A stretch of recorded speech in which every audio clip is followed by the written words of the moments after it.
Welcome to the Outdoor Adventure Lifestyle Podcast, where we dive into inspiring stories, thrilling adventures, and expert insights from leaders and legends across the outdoor adventure community.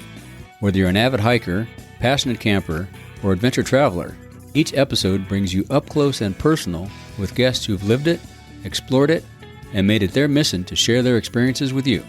Let's get after it. Hey everyone, welcome to another episode of the Outdoor Adventure Lifestyle Podcast. Today I'm joined by Eugene Buchanan, a former reporter for the Denver Business Journal and 14-year publisher and editor-in-chief of Paddler Magazine. He has spent over 25 years writing about the outdoors. A fellow of the Explorers Club, seasoned guide, and founder of Paddling Life, he's traveled to over 30 countries on 6 continents, authored 5 adventure books, including his upcoming Yampa Yearnings, and calls Steamboat Springs, Colorado his home. Welcome to the show, Eugene. No, thanks for having me, Rick. Yeah, this is going to be a fun conversation. The old paddler in me is going to come out. I'll probably have some paddling questions for you down there. I never paddled kayaks or canoes, but I was a whitewater raft guide for a while. So yeah, so same. It's kind of all the same. A love for rivers. Yeah, that's exactly right. That's exactly right. Yeah. So speaking of that, let's start off with how your paddling origin story started. When and where did you fall in love with whitewater and the river life? Good question. I went on a couple commercial raft trips as a kid down Cataract Canyon, Yampa Canyon, which is, I live in Steamboat Springs now, which is right on the Yampa. So cool. I get at Yampa Canyon when I was in 5th grade or so. And then I got during my college summers, that's when I started raft guiding. I worked a couple years up in Alaska guiding, 1 year on the Arkansas, down out here in Colorado. And so that kind of got me into the world of rafting. Bought my first kayak up in Alaska, actually my first kayak was an old plastic black holoform. Yeah, I remember those. Yeah, we had those on the Kern. Yeah. And then I upgraded to a new school, Perception Mirage, up in Alaska, which was pretty sporty at the time. And then so that's where I really started kayaking, was up in Alaska, doing some of those glacial melt rivers, which probably helped me actually master a decent Eskimo role, probably. Yeah, I'll bet. Right. Yeah. Take 1 or 2 swims up there and you're just wearing a wetsuit or a wetsuit jacket or something. Yeah. You learn to get back upright. I never learned how to roll. I never got much into kayaking. I was mostly on the guiding the rafts. So for some reason, kayaking just took a hold of me after that. I got into kayaking from raft guiding. And then right after I graduated college from Colorado College in Colorado, I took a job up at managing this rafting company up in Alaska called Alaska Travel Adventures. And I was pretty content to stay there through the winter, work ski patrol or something during the winter and do that same job the next year. Right. But a friend got a permit to run the Grand Canyon in November, and he needed help putting that trip together. So I drove all the way down the Alcan Highway with my new kayak on top, and then helped him put that trip together. Actually ended up meeting my wife on that trip. Cool. Who was from Alaska, coincidentally, and then moved to Telluride right after that trip, and stayed there for a few years and kayaked the rivers of Southwest Colorado, which was great. Cool. And then moved back to the Front Range, got a quote, real job, newspaper called the Denver Business Journal, kind of covering commercial real estate and business stories, but was also still paddling quite a bit and teaching kayaking at the Boulder Outdoor Center. And I got my first chance. I started writing for a magazine called River Runner back then, and then got an offer to go down to Ecuador. A guy who had become my mentor and a good friend, Yurik Mahershik, ran a company called Cano Andes, and he needed a kind of class 5 kayaker / journalist to go cover explore. He was trying to do a commercial feasibility trip on the Quijos River down there in the late 80s. And so I went down there, joined him, used up all my vacation time for that. I came back and had another option to go down to the Tambopata River in Peru, and had kind of used up all my vacation time at work. And so I left that job after a couple of years, just realizing, all right, this is more my style right now. And very cool. So did that trip, which was great. And then stumbled into this job as some guy came and bought River Runner magazine and a couple others and merged them all together to form this magazine called Paddler. And then he hired me to be the editor of that. So you founded Paddling Life magazine. Yeah. So how long after you were you Paddler magazine? How long after that did you found I had probably a 16-year run running Paddler magazine. Okay. I did it out of my home in the Front Range. kind of one-man editorial office. He was based in Southern California. Our ad sale guy was in California, kind of early school remote work. Full circle. And then my wife and I decided, let's move it up to a river town. So moved out of Boulder. I grew up in Boulder, Colorado, but moved out of there and narrowed it down to a handful of river towns in the West that we wanted to base it out of. So would have loved to go back to Telluride, but it's not really a river town. A town like Durango or Salida or Steamboat or Jackson. So we kind of chose Steamboat Springs out of the blue because it was still close to the Front Range where my family and her family was, and I needed to travel a fair amount, so I had good proximity to Denver and the airport. Right. And of course, it had the Yampa River going right through town. Yep, perfect. Which was great. And a great boating community. The kayak company Wave Sport was based here back then. Oh, okay. They were one of the cutting edge kind of whitewater kayak manufacturers. Companies like Adrift Adventures, Sherry Griffith, kind of all got their start here way back when. So, came here. Only knew like one person who lived here, but drove down Rabbit Ears and then saw the Yampa River just winding through this emerald green valley, and kind of made it our new home. So, good for you. Yeah, that was back in '92. So ran the magazine here for like 16 years, kind of during the magazine, kind of during the whole magazine industry's heyday.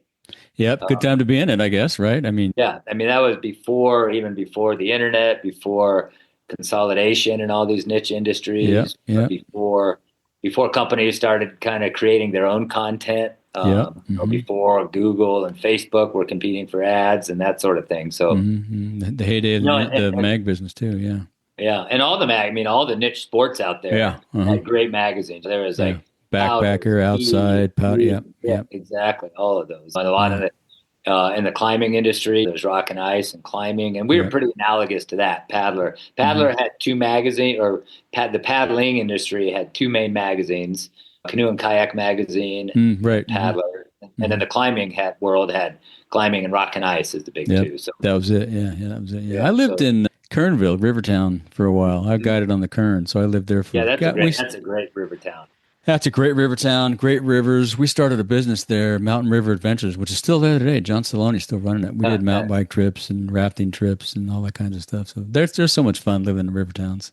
Yeah, that's great. I know Rebecca Giddens, a local Olympian who she won a medal in the Olympics in slalom, and Eric Giddens, they opened a brewery down there. Oh, cool. That must have been after my time. Yeah, interesting. So they're still down there. And very cool. I haven't been there in years. I got to go back. There's people there I need to see. Yeah, it's beautiful. I've only done the Kern a handful of times, but I love that place. Our big thing is we used to go up to the Forks. We used to our goal was to run the whole Forks in one day. So we would hike everything in up there and spend the night and then get up and just push it all day. Because normally it's a 3-day trip, maybe even 4. And since you knew the lines and stuff, you knew the way, as long as it wasn't high water. Super fun. Yeah, super fun. Yeah. So you've paddled all over the globe, Zimbabwe to Siberia. Is there one expedition that kind of sticks with you the most? Yeah, there's obviously a few. I got around the world pretty well running the magazine. I bet. At the time, my wife worked for the airline, so we could get kind of cheap tickets going places. And then I just hook up with local boaters or outfitters or whatever, and see their rivers. Like did like a 7-day self-support in Tasmania on the Franklin River, which was amazing. Wow, cool. And then I used to cover quite a bit of these like World Raft Championships in BZ, on the Futulefu in South Korea, all over. But there was one trip, or shortly after we moved to Steamboat, we won the Shipton Tillman grant from Gore-Tex. Okay. And we applied for it with my buddy who actually helped put that trip together on the Grand Canyon, this guy named Ben Hammond, who works for Knowles. We said, hey, I found out about this grant. Let's apply for this thing and see if we can go run a river somewhere. So we kind of racked our brains a little bit and decided on a river in Siberia. The Soviet Union had just opened up in the early 90s. And so we kind of pinned this grant application, marveling at its world of like just unhindered exploration. Yeah. You got to charge those things up, man. If you don't, you won't get it. So yeah, exactly. So we ended up winning this grant. The first time the grant they awarded it to like Himalayan expeditions and climbing teams. This was the first time they had ever awarded it to a river, river exploration trip. Good for you guys. Yeah. So we won that, and the whole premise is based on these two explorers, Eric Shipton and Bill Tillman, who said any worthwhile expedition can be planned on the back of an envelope. And so we got there, and a lot of many worthwhile expeditions have been planned on the back of an envelope. Exactly. You got to make decisions on in the a bar. Yeah, exactly. Yeah, and plans don't always go. That's right. How you lay them out. So we ended up, our plans fell apart as soon as we got to Moscow. The guy was supposed to be building us these breakdown kayaks. His wife had never heard of us. He was stuck on a storm on the Black Sea. She had no idea when he was going to get home, yada, yada.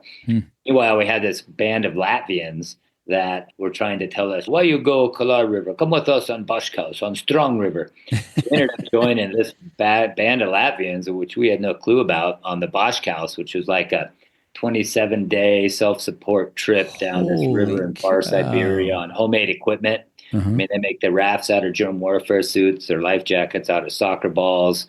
We spent 3 days at the put-in chopping down trees to build frames for these rafts. Wow, yeah. Those guys are pretty creative, yeah. And the stuff all worked. Yeah, it all worked. Yeah, right. Yeah.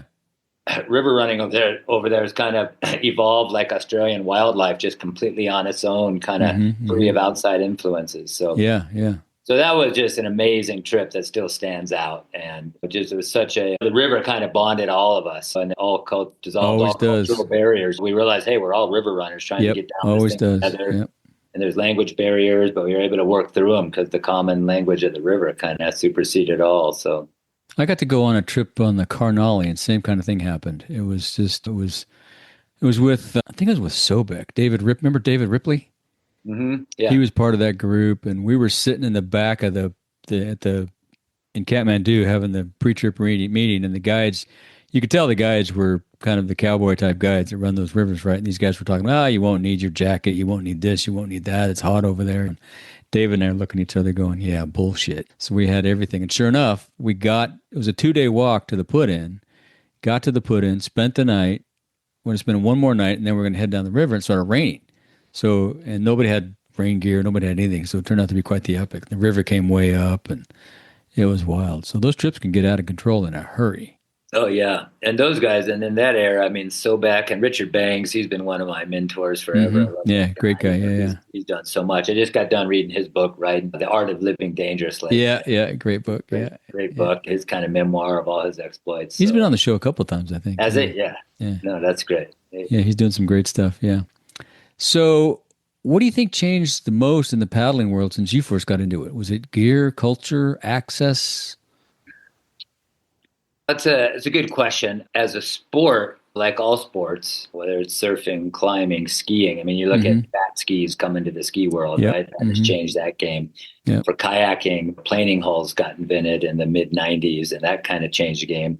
Yep. Planing hull is kind of more like a surfboard hull, flat. Right. Mm-hmm. It just allows you to release the edges and open up, makes boats faster so they can spin, opened up this whole craze of freestyle kayaking. Yeah. And then as far as running harder and harder whitewater, boats have gotten way safer than they were back in the olden days. The old days used to have super small cockpits, right? That were hard to get in and out of. Right. Fold easier if you get them pinned and trapped in and creating entrapment hazards. Now you got big keyhole cockpits with grab loots and bars for rescue. Well, I haven't been in a kayak in so long, I didn't realize that. And the kayaks have changed where they put the volume in the boats. So it makes them boof over rocks easier, so you can like escape holes and not get caught in them as easily. That sort of thing. So I think the gear is definitely changed, and this is just for kayaking, right? Right. And the same thing could be said for rafting with the advent of self-bailing floors. Yep. That was huge when Sotar came out with those. Those old ones though, they used to flip easy. Yeah. Is it a little different now? Well, they still do. I mean, like a tub boat won't flip as easily because it gets weighted down, but the self-bailers are just so much more nimble, so you don't get bogged down halfway through a rapid and then be at the... Those old self-bailers, though, you had to inflate the floor, so when you got up on edge, it just stood on edge and kept going. Yeah, and the designs have gotten a lot better. You still inflate the floor, but, I mean, they're just game changers. You hardly see any tub floor boats out there anymore. Yeah, right. None. Yeah, right. But so stuff like that has made huge advances. And in the world of kind of whitewater, also the world of GPS Oh, positioning, right, right, Google right. Earth, and being able to scout Yep. drainages now, like in the olden days. And That's right. Bangs' crew, they'd go put in on the BOBO without like Google imagery or No anything. idea. Right. Maybe like how much a river drops in elevation between the put in and the takeout, but that's about all you know. You Yeah. don't know where it is. You don't know if there's waterfalls, if there's Yeah. sieves, portages. You're reading and running and Yep. Yep. making decisions on the fly. So now guys out there like Ben Stooksbury, he's one of the best kind of whitewater pioneers there is, and just running first descents everywhere from New Guinea to Ecuador to Bhutan to everything else. And they're using all those tricks available to them. Another invention that's helping thing is like the use of drones. Oh, yeah, that makes sense too. You can use those for scouting now. Skiers are using them for scouting lines, but so are boaters at the upper end. And I first used one of those probably, I don't know, 5 years ago. We were running a run called the Encampment up here, which we'd done before, but you just never know if there's wood around any corner, which is one of the most debris dangerous blocking things. something. Yeah. Yeah, and that's one of the most dangerous things kayaking is come around a corner and there's a strainer or something. That was one thing to get through the rapid, but if that happens. And so we're with a younger guy. Of course, everyone I paddle with is younger. But he kind of pulls out this Pelican box from between his legs, and we're on this island, and we launch this drone, and we're looking at it time on his phone around the next corner and saying, all right, it looks good. There's log jams on the side, but nothing covering it. We're good to go. So we're still being careful as we're going down. Oh, sure. You're being safe. Exactly. Yeah. But you just know that, all right, there's not a huge just log jam. Not blockage. Right. So, right.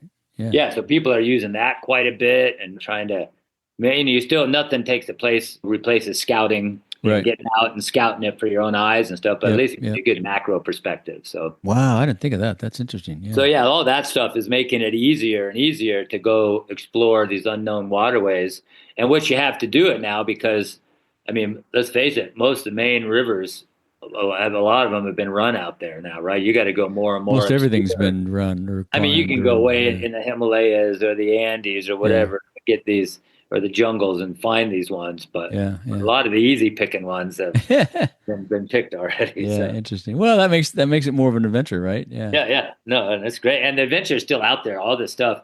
Hats off to everybody out there still doing that. It's all an adventure, right? Exactly. You're still out there getting. You still got to. Air travel is the first part of that adventure, and then you got it. So getting to your destination can be challenging, but then the whole rest of it, permits. Everything else is all the same. You still got to deal with what's coming at you on the river. Yeah, exactly. Yeah, guides don't show up, reporters don't show up, or whatever. Exactly. So there's a lot of crossover between outdoor rec, conservation, and storytelling. How does paddling life balance all those elements? You pretty much focus on paddling, which removes a lot of the other stuff, right? Right, and it's hard. Definitely, I've been in the game a long time. Coming from the magazine side, I ran Paddler magazine up until like 2008, so for like 16 years or so, and then switched over. When I left that, started a website to keep just my foot in the door, and so now it's pretty good easing for the industry without because the whole magazine industry kind of hit a curveball with. Yeah. Do you still publish? You actually publish prints?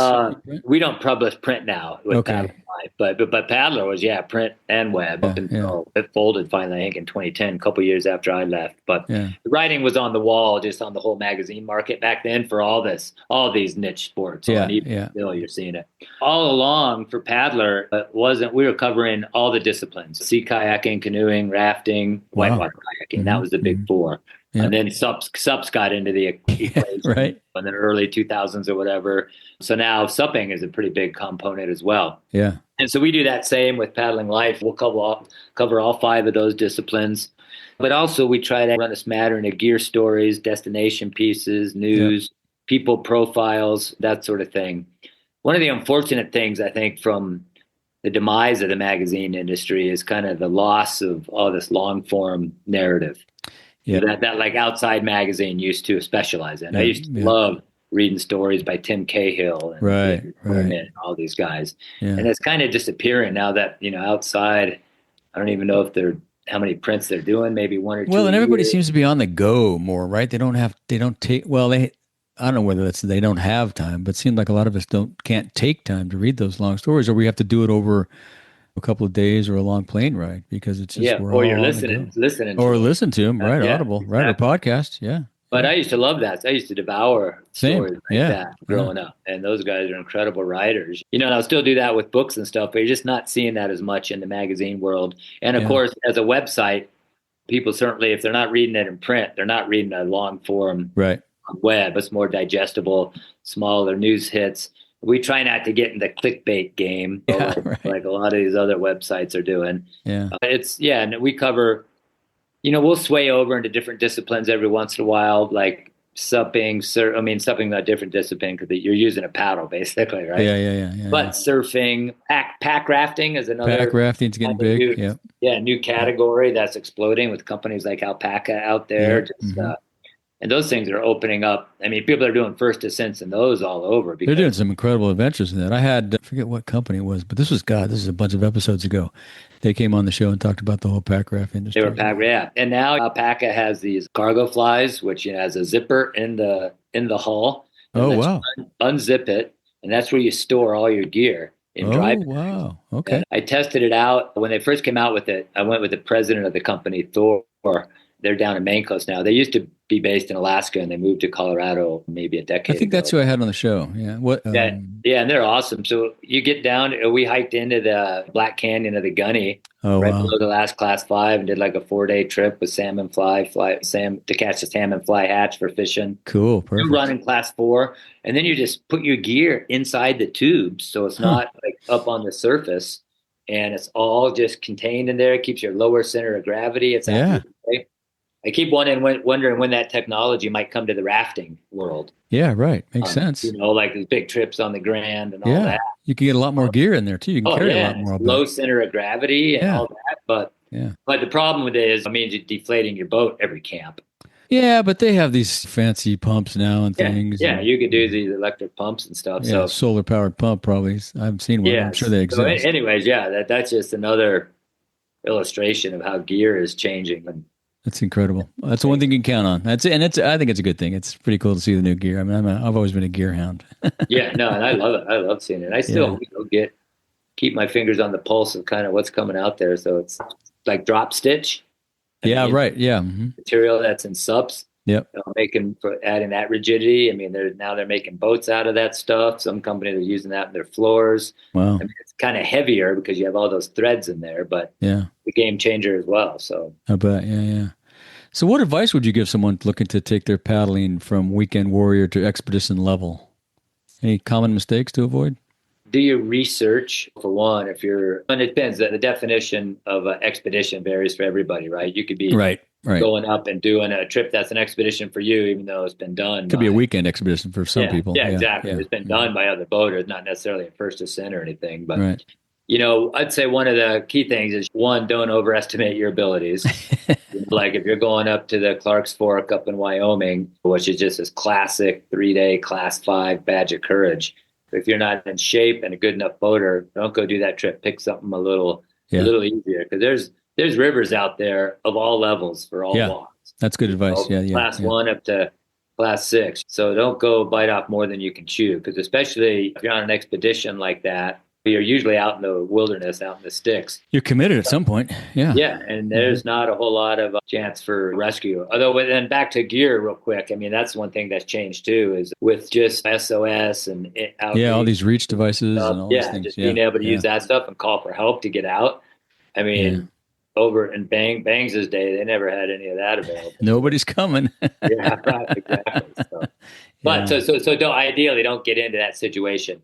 And then just follow all, get the right gear, get a good posse of people with you, like-minded people that are all the same, take all the appropriate safety precautions and that sort of thing. But I tell you, there's nothing better than going out. By expedition, I'm just labeling that as a multi-day river trip. Yeah, exactly. Because those are just, one of the best things you can do. I agree. As a person and a family. Yeah, I agree. I consider it anything longer than a 3-day deal. Yeah. Hey there, Adventure Crew.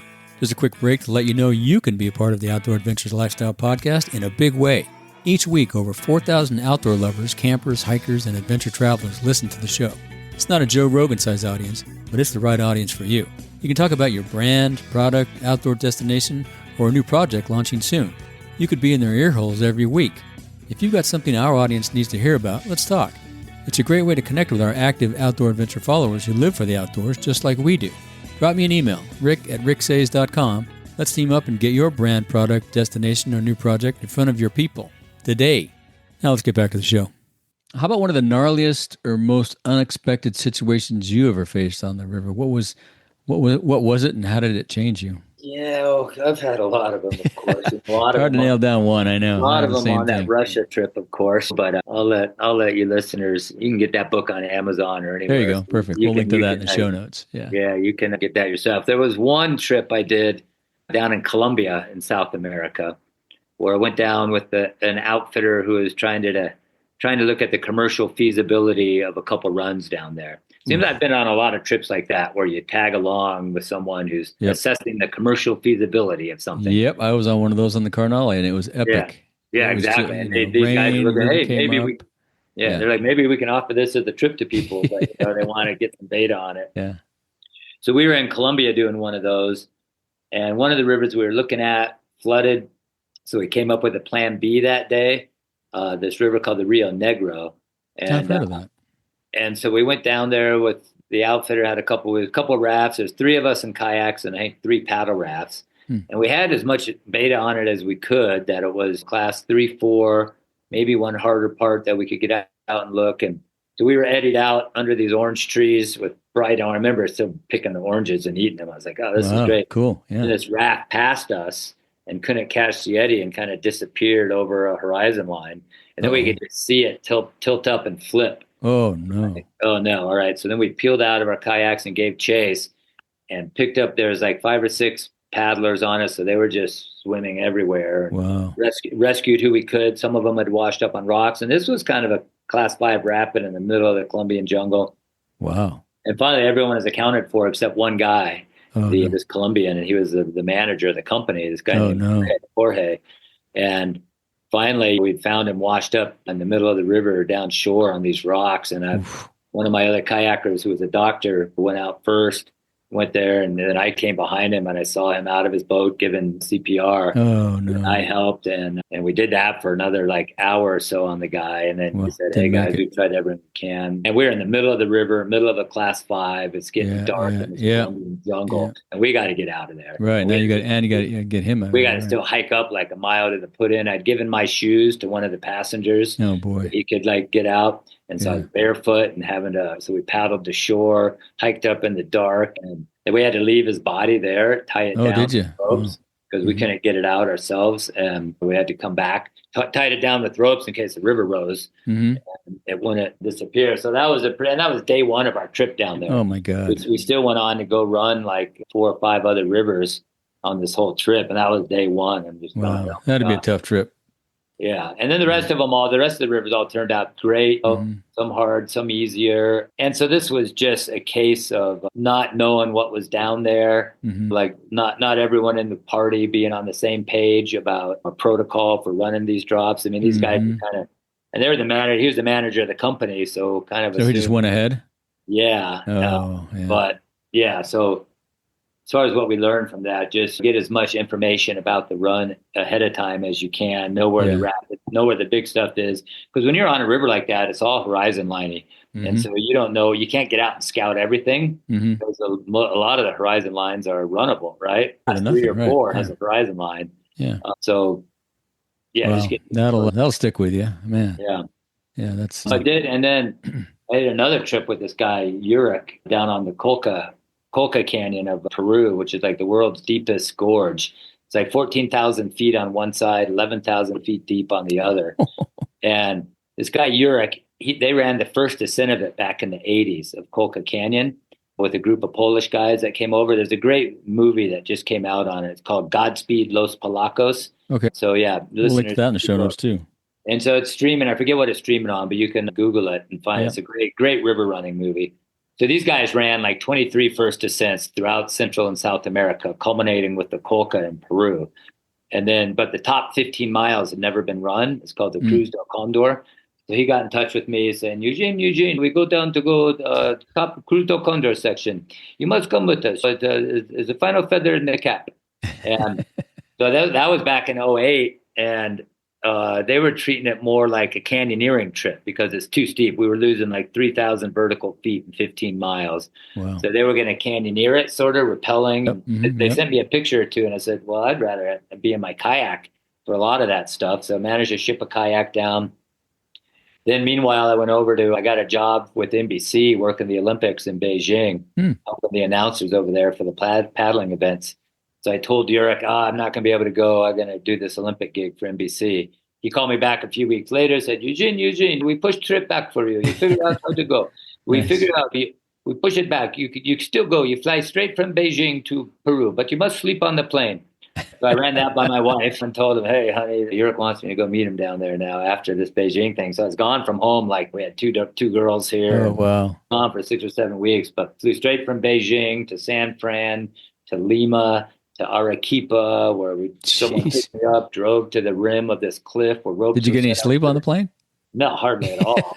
I went to four different languages as well as time zones. Wow. Languages being from Chinese to English to Spanish to Polish. Wow. It was all this group of Poles at the bottom of this, ready to put in on this river. So rappelled down these ropes off this cliff, landed right next to my kayak and put in with these Poles, only to find out that there was a rival team that had put in like 3 days before us, trying to beat us to the expedition Plum. And they were kind of funded by one of Yurik's teammates from his earlier expedition. Anyway, each team trying to get to be the first down there. So, right. A little competition. Anyway, that was kind of a unexpected situation to be in, encountering a rival team down there. And yeah. What was that like on the water?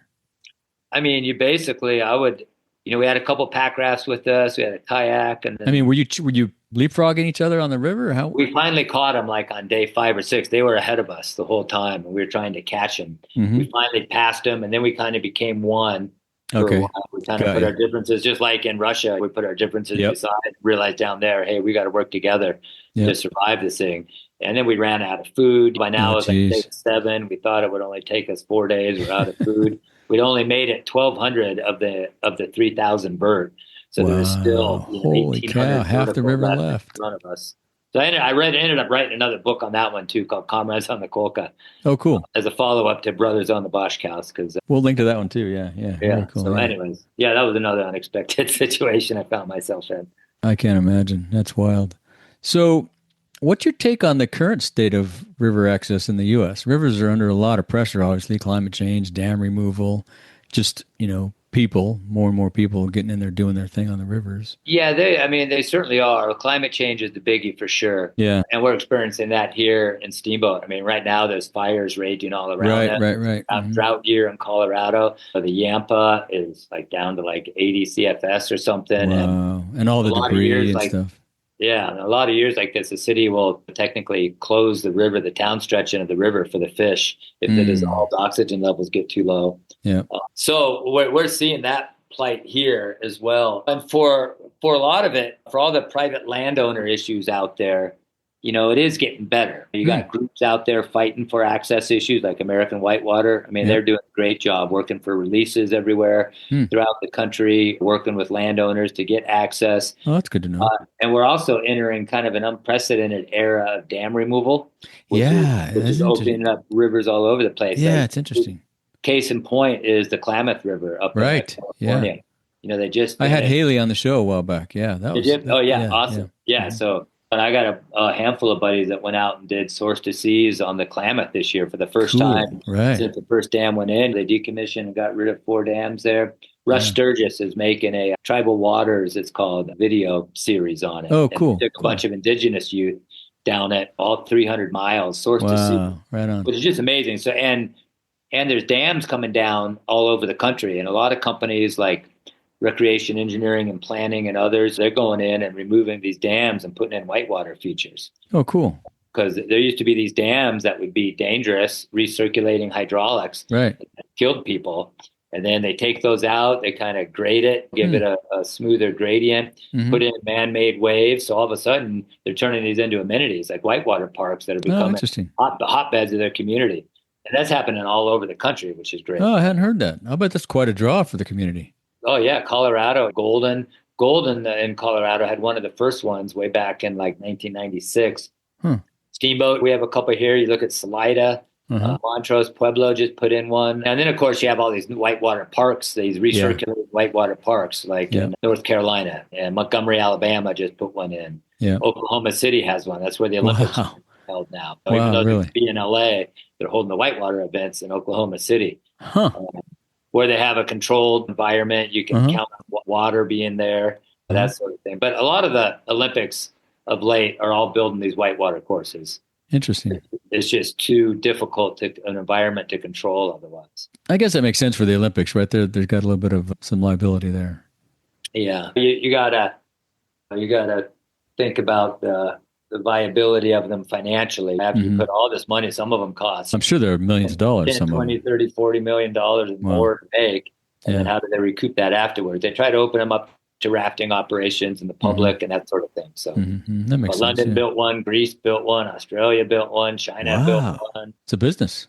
Yeah, it's a big business. And they're putting these in the middle of these big municipalities where people don't have access to rivers. And so they're exposing them to the sport, showing that you can rent an IK and go out or take a raft trip. And then that opens up these people's experience to whitewater trips. And then maybe they'll go take that trip. Yeah.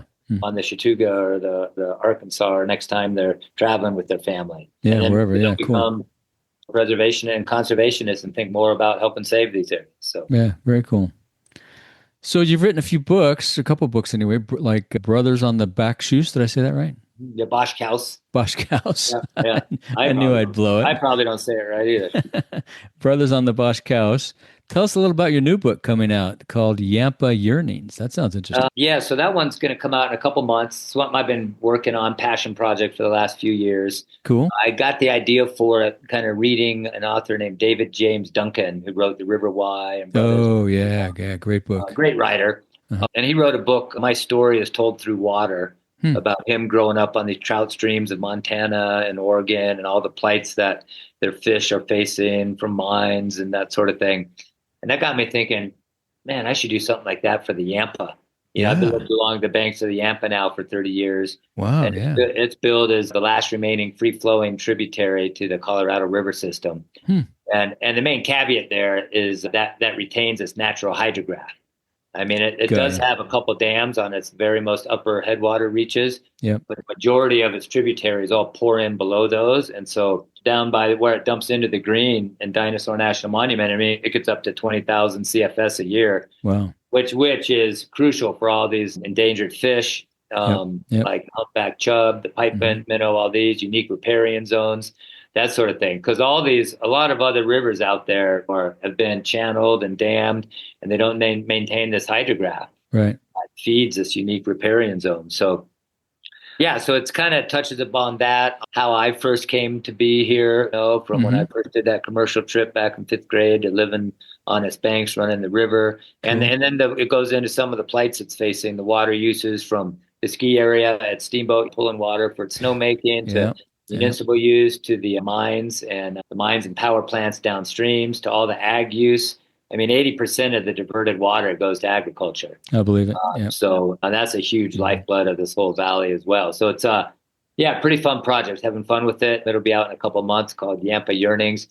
Cool. It's got pretty good support from like the Walton Family Foundation. Great. Some of those guys, so they're getting behind it. So we'll link to that in the show notes, and then once it comes out, we'll go back and we'll mention it in the show notes. We'll put a link once it comes out. It's been fun to put together. Very cool. Yeah, it sounds fun. I got to grab that one. That's right up my alley. So talk a little bit, let's shift gears, talk a little bit about the community aspect of paddling. What makes it different from other outdoor sports? It seems like when you go paddling, there's just a tighter group, A, on the trip, if you go on a river trip or whatever, but B, if you're a paddler in some, like you say, some of these river towns, the community is really tight. Yeah, and I would say that's really something that's kind of special and unique to the paddling industry. I mean, you look at all these other outdoor niche sports, surfing, climbing, skiing, sports like that. They all have their community, right? And their individual sports, kind of like kayaking is. But, and surfers look out for each other on the water, right? Sure, whatever you're doing outside, everybody's looking out for other. But you also have that surfing antagonism, that localism and our right. For some reason, paddlers have just been beyond that ever since the get-go. They've been more welcoming and embracing and getting new people into sport. Mm-hmm. Maybe that's because it's been smaller, a smaller sport all along, and everyone wanted to grow, and everyone just realizing how darn fun it is. Yeah. Hey, they want more people to be out there and experience it. And you're just always out in these settings that are just phenomenal. I mean, beautiful places. Yeah. Yeah. Beautiful canyons, away from people, appreciating nature, getting wet, getting exercise, looking after each other. And there's so many different types of it, from freestyle surfing waves to running harder stuff. Mm-hmm. And running harder stuff, everyone realizes, hey, you have to look out for each other. Do it. You got to set up safety. I mean, you don't want anyone to get hurt. You don't want to slow down the group. You want everyone to come back home and tell the story. Yeah. So the community aspect of it is great. Mm-hmm. I think today's digital world is it's changing that a little bit, but it's still fostering it as well. You look at guys like Dane Jackson, like one of the best, probably the best kayaker there is out there, sponsored by Red Bull, son of Eric Jackson, who is just an amazing paddler himself. I mean, he has like 360,000 followers on Instagram right now. Yeah. So, and he's just great, unassuming guy. He's welcoming. He'll be out there teaching kids and getting new people to go right along with his paddling peers. So it's great. I really have to get him on the show. He'd be great on the show. Yeah, he'd be perfect for it. He is just doing some amazing stuff. He's still up in Northern California? No, he gets out there every once in a while. They're based out in Rock Island, Tennessee. That's where the company is, with Jackson Kayak, is their company based there. And he's an ambassador for them and paddling for Red Bull and all that and competing. And I mean, he competes off the charts, whether it's an extreme race or a freestyle event. I mean, he's like the 4-time world freestyle champ, and then he wins races like the Green Race and all those all the time. So. But so the community aspect of paddling is great. And it's kind of the same even with SUP, with rafting, not just kayaking, any aspect of it. And that extends to canoeing and sea kayaking also. Something about water being the common bond for everybody, the origin of all life. And Well, and you're right. Some of those towns where it's all the water towns. I mean, every town, climbing towns have a similar thing, but you're right. It just seems a little more, I'm not sure what the term is, but the community is stronger in some inclusive, I think. Inclusive, that's probably a good one. Yeah, that's a good one. Yeah. That's what I've loved about it. So what's one river everyone should paddle at least once in their life, and why? Yeah, that is a loaded question, because that's a hard one to ask. I guess the easy answer would be your hometown river. There you go. You live, perfect. If you have never paddled that river out in your backyard, it can float a boat. Whether it's in a tube or a SUP or a canoe or a kayak or a raft, if you've never floated that and have taken it for granted this whole time, figure out where a public access put-in takeout is. Figure out if there's any hazards you need to be aware of. Check with the locals, see what's going on. Yeah, check with the locals and put in and give it a go. Yeah, that's great advice. If it's easy, do it yourself. If you need an outfitter, if it's a whitewater type river and you don't have experience, go with an outfitter. Yeah. That said, a couple I would put on the list for people looking to get on the more adventurous side in the U.S., barring the Grand Canyon, of course. That's just the money river of them all. Yeah. But that's a big time commitment. That's a long trip. And the Middle Fork of the Salmon up in Idaho is one of the best multi-day trips you can do. Countless outfitters go run it. And it's just incredible wilderness. It's in the largest contiguous wilderness area in the lower 48. It's got great rapids, class 3, 4, but they're easy and doable, especially if you go with an outfitter. It has hot springs on every different campsite. Oh, that makes it good. Hot springs. You can pull over and soak in these hot springs. I mean, where the heck else can you get that? Right. Not too many there's a place to take your family, friends, and I've done that Middle Fork, I think, 4 times private, and you can go for it as a private trip or with an outfitter. I mean, private trip, it's so good that private trips are hard to get. Because a lot of these rivers are on lottery systems. Yeah. So you can apply for it back in as early as January and then see if you get it. Right. And not get asked on a trip or do it commercially. Or pay. Go for it. Yeah. It can't be that expensive. Another one I'll just throw out there is what I consider probably the best jungle river in the world is the Aquare River down in Costa Rica. Oh, well, I've heard of that. And that is just, if you're ever traveling down to Costa Rica and you got a day or two to spare, go hit the Aquare. It's about a 17-mile run, but just through the most plush virgin rainforest you could imagine, waterfalls coming in from everywhere. There's river lodges like the Rios Tropicalis Lodge, called the Rios Lodge now, that you can stay en route pull over at a lodge where you got a shower, beds, great food, bar. Nice. There you go. No road, access. So it's just beautiful.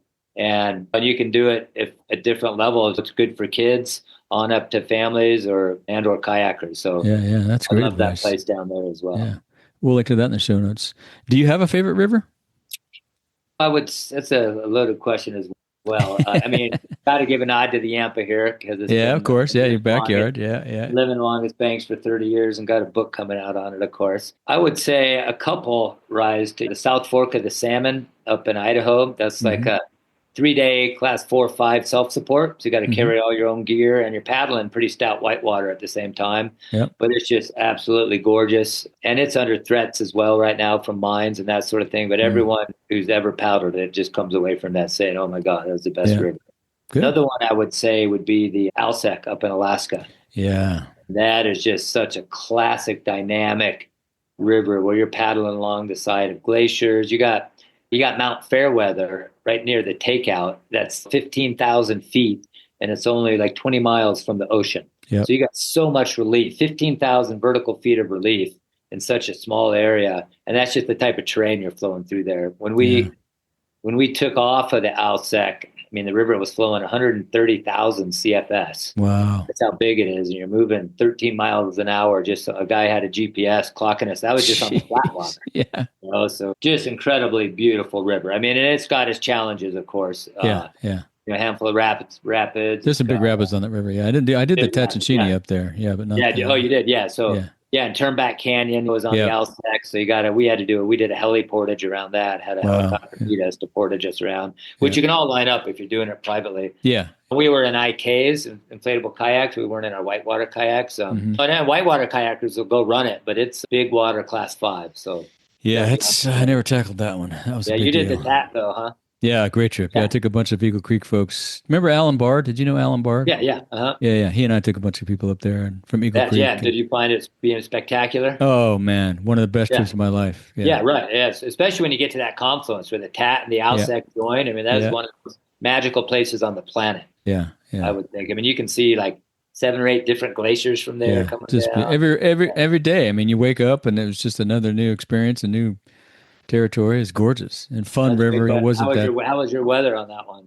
We had pretty good weather until I think we had 1 or 2 days of rain, and then I remember the last day we had to get across the glacier for a pickup point, and we were all sleeping, all tucked in up there out of the weather and stuff, and then the wind came up overnight, just howling.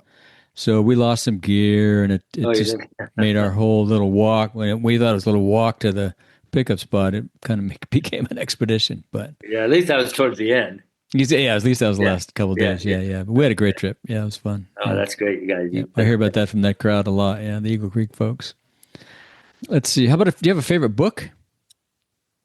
Oh, that's a good one too. I do like reading. I kind of will go through. I'm not voracious, but I'll read at bed at night. And Same. Get through. Yeah. Yeah, I'll get through it if it's. You can blow through some books just by reading a little bit before bed. 10, 20, 30 pages a night or something. Sometimes 2, depending on what I do. Right, exactly. Right. I just got done reading one, a nod out to David Gran, who wrote a book called The Wager. Okay. I don't know if you've heard about that one. I haven't.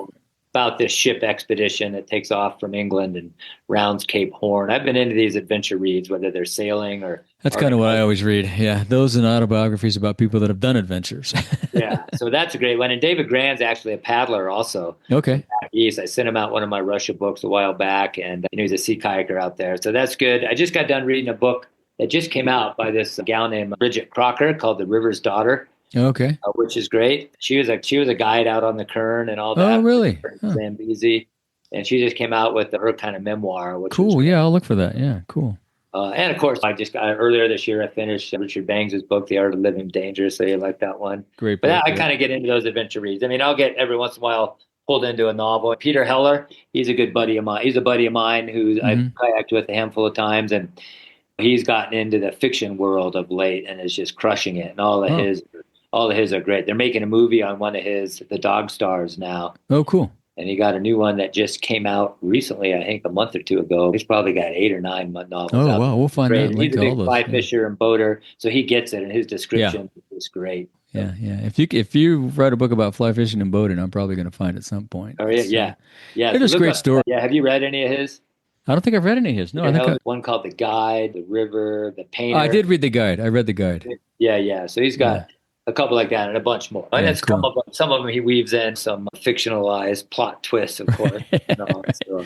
I just haven't been able to take that jump to the fiction side of things yet. Really? I've been more of a nonfiction guy, even for all my books. I got 5 books out now, and they're all nonfiction. I got another one called Outdoor Parents, Outdoor Kids, on kind of getting your kids outside and the importance of that. Kind of through me raising my 2 daughters, Brooke and Casey, doing outdoor pursuits. So yeah, we'll link to all those in the show notes for sure. Yeah, great. As we wrap up here, do you have any advice for someone looking to get into paddling? I would say it kind of goes back to your earlier question on the community of paddling being so strong. It's out there wherever you live. So find those people, find your peers. You can go to Facebook groups, go down. Hopefully there's a local retailer still around, and brick and mortars are facing struggles these days, but your local river shop is the best place to go. And they have boards there. You can get involved. They'll hold weekly gatherings. There's paddling clubs are around too. Yeah. They're not going anywhere. They've been around and are still doing pretty good. Like no matter what state you're in, there's likely a paddling club. A lot of the big cities, if they're anywhere close to a river, they probably have a paddling club. Yeah, and you just give them a call or shoot them a note or friend them on Facebook. Go to the American Canoe Association because they have a list of a lot of them. And you can find them in your area. And then they'll have people that have gear, that have the proper instruction and stuff. And more importantly, people to go with. Right, exactly. Right. And the other thing I will say is I've been doing a handful of writing for the U.S. Coast Guard lately, getting that safety messaging across. And always wear a properly fitting PFD at all times when you're on the water. Yep. Whether you're supping on a lake, whether you're doing whitewater, whether you're doing whatever you're doing, just that'll save your life out there. Yep. And you're seeing more accidents out there. People go out on a sup on flat water on a lake without one because they don't think they need one, and then they don't have a leash on. Yep. And if you fall off your boat and there's wind and that wind blows your board away from you with a life jacket. And in cold water, people don't appreciate how dangerous cold water can be. Hypothermia, it slows you down. But you only have a certain amount of time. And it hits you quicker in cold water than it does if you're out skiing or whatever. It just sucks the life out of you. It's from the Tatch and Sheeny. I mean, that water is... Yeah, the Kern was cold too. It came out of the bottom of Lake Isabella. Right. Yeah. And the other advice, just get a life jacket and wear it. Yeah, exactly. Yeah. That's good advice. Yeah, that's the best advice. Yeah. Well, it's been great talking to you. I appreciate your time. Well, thanks. Yeah, great catching up with you. I got to get back out in your neck of the woods one of these days. Come on out. Due for a trip out there. A lot of stuff to do. Yeah, if you get to Kernville or up that way, let me know. I might try to make it up and see you. Yeah, well, how far away from Kernville are you?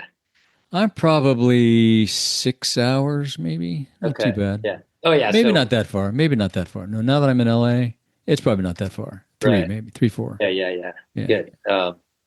Cool. Yeah, well, and hopefully we'll all have a big water year this year. I think they're saying La Nina brewing again, which who knows what that means. But we had a pretty good winter here last year, and then it just dried up after March. So exactly. Yeah. Keep your fingers crossed. Yeah. Thank you for joining us on another episode of the Outdoor Adventure Lifestyle Podcast. Be sure to visit our website, ricksays.com, where you'll find show notes and links to everything we talked about and more. And while you're at it, if you found value in this show, give us a rating on Apple Podcast or spread the word and tell a friend. That would really help us out too. Be sure to tune in every week, and thanks again for listening to the Outdoor Adventure Lifestyle Podcast.